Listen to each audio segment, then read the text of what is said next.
Assalamualaikum. My name is Nadiatul Shazwani BINTI ATAN and my metric number is 202112065 and I am from BA2495B.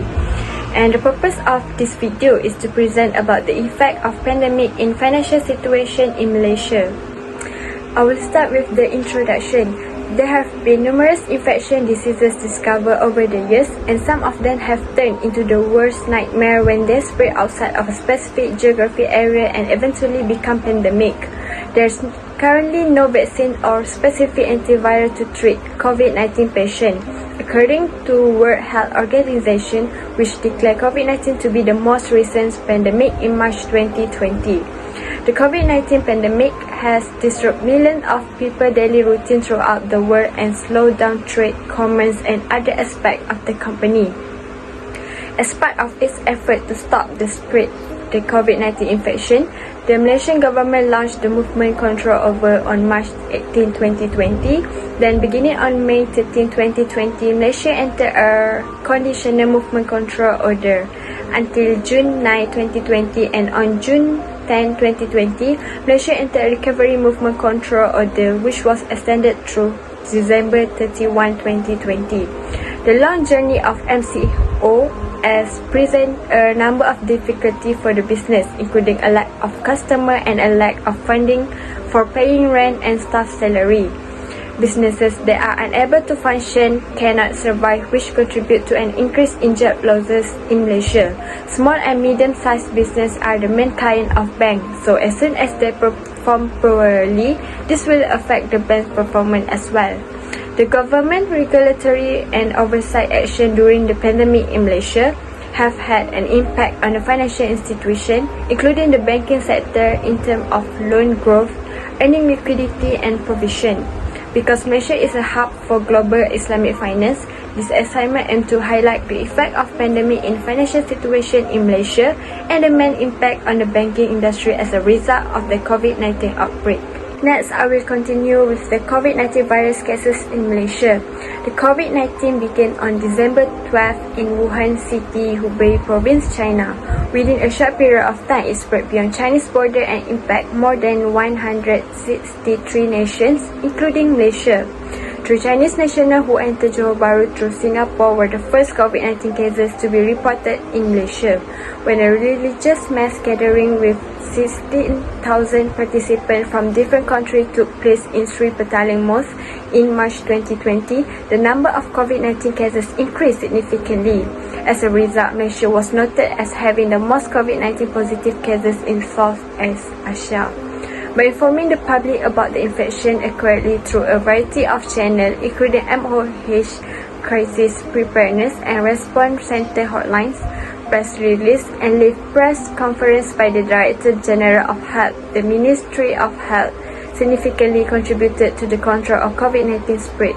This is crucial to ensure maximum preparedness to stop the spread of the virus and to keep the community informed. The COVID-19 situation frequently changes as a result of the virus' novel characteristic, so the MOH must create standard operating procedure (SOP) as soon as possible for the public and healthcare professionals to use as a guide. Moving on to the Islamic banking and finance in Malaysia. According to the statistics issued by the Central Bank of Malaysia, there are 16 Islamic banks operating in Malaysia under the supervision of BNM. 3 locally owned fully operational Islamic bank, 5 foreign-owned companies, and 8 conventional banks with Islamic subsidiary currently operate in Malaysia. Foreign financial institutions have been encouraged to choose Malaysia as their location of choice to conduct Islamic banking business due to the industry rapid liberalization and support from a supportive business environment. Islamic banking, also known as Sharia law, is a general term for a banking system that abides by Islamic law. The Islamic banking system, unlike the conventional banking system, is an interest-free institution, and any trade or business activity involving interest, riba, gambling, maisir, or speculation gara are forbidden. Islamic banking is based on the guiding principle of fairness for all, mutual risk and profit sharing between parties, and transaction based on underlying business operation or assets. Since being established in Malaysia in 1983, Islamic Bank have continued to expand quickly. Notably, the Islamic banking sector in Malaysia has grown in terms of sophistication, breadth, and maturity over the years. Next is the effect of COVID-19 pandemic toward Islamic banking. First, moratorium serve benefit for bank loans borrower.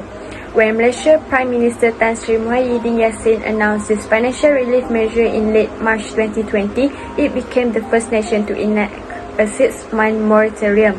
So with effect from 1 April 2020 through the end of September 2020, Malaysian banks automatically grant a 6-month moratorium on all financing repayment with the exception of credit card balance by individual and SME.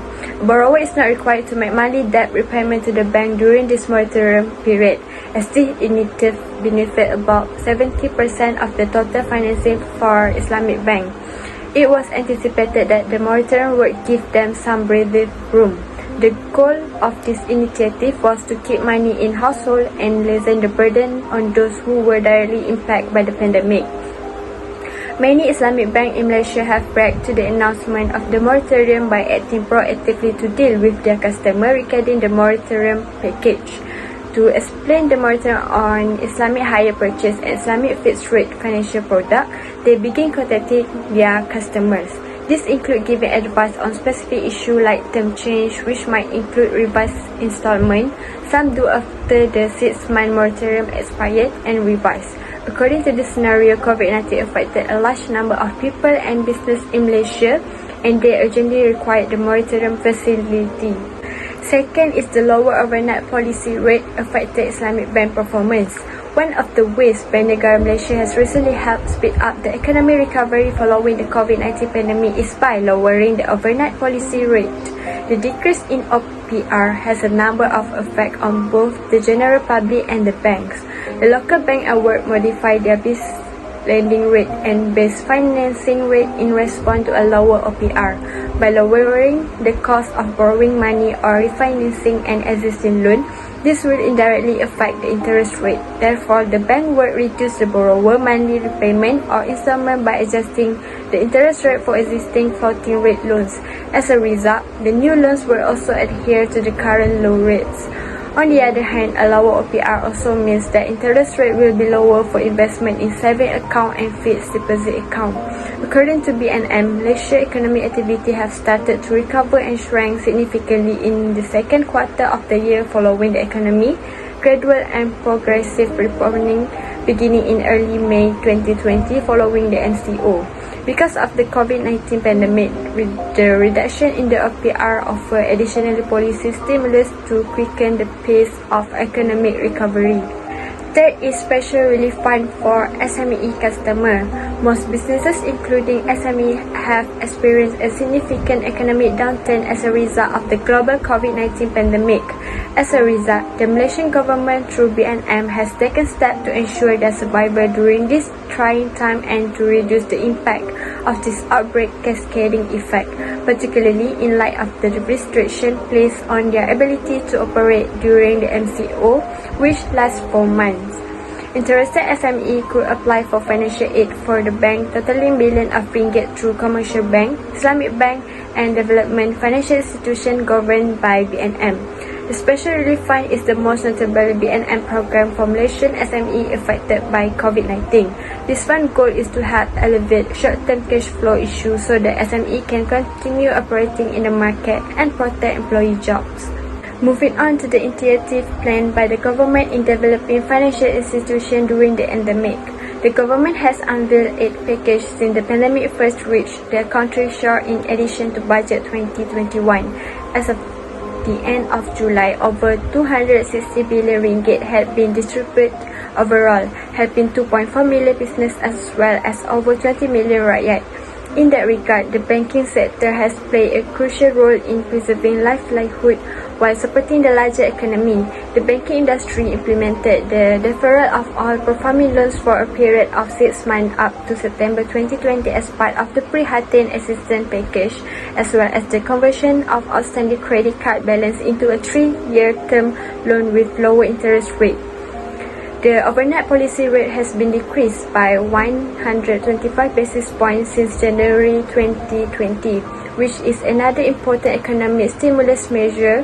The ATAN blended finance program, which combined microfinance with social finance fund like zakat, cash walk-off and social impact investment to give micro entrepreneurs seed capital and working capital, is also being expanded. The program was also expanded to include upskilling of component. The year 2022 will be crucial for Malaysia because it will be a rare opportunity to kickstart not only an economic recovery but also the recovery of the sectors, way of life and jobs that have been most severely affected by the pandemic. In the regard, budget 2022 will continue to be expansionary and is conceptualized as a recovery budget, completing the government border and longer-term reform initiative under the 12th Malaysian Plan. The 3R, recovery, resilience and reform, will be the main theme of the budget for 2022. And moving forward, banks and financial institutions, including development financial institution of TFI, will play a crucial role thanks to these three lenses. Malaysia financial institutions should adhere to it, as doing so will help them further the goal of the Paris Climate Agreement and the Sustainable Development Goals. By doing this, sustainability is deeply integrated into every aspect of bank operation, from strategic choices to credit appetite to procurement. The government adoption of the UN Sustainability Development Goals in its annual budget will undoubtedly be complemented by initiatives like this. Last but not least, for conclusion, when the COVID-19 pandemic hit, many industries, particularly SME, were severely impacted. Unable to survive, they were left with no choice but to declare bankrupt. Regarding banks, it has a direct effect on their operation when their customers are in bad shape. This is because there will be more non-performing loans when the economy is weak, forcing banks to set aside money for loan loss. Therefore, in order to prevent long-term loss, the bank must consider how the NPL will affect their capital and liquidity. The impact of Malaysian Islamic banking on the COVID-19 outbreak was specifically discussed in the assignment. MCO, only industries that offer fundamental services are permitted to continue operating, and the banking sector is one of them. Despite contributing significantly to economic growth, the Islamic banking sector encountered significant difficulty during this pandemic. The Malaysian government has allocated a large budget to various sectors in order to mitigate the consequence of the MCO, launch people-based economic growth, and stimulate quality investment. One of the helpful efforts made by the government was the pre-Hatin package, which was followed by extreme measures such as 6-month moratorium granted by BNM to mitigate the financial damage. In addition to this collective action, all Malaysians have contributed in various ways to assist the country in dealing with the massive epidemic. Each individual is playing an important part in ensuring that the community and country are free of COVID-19. And that's all from me. Thank you.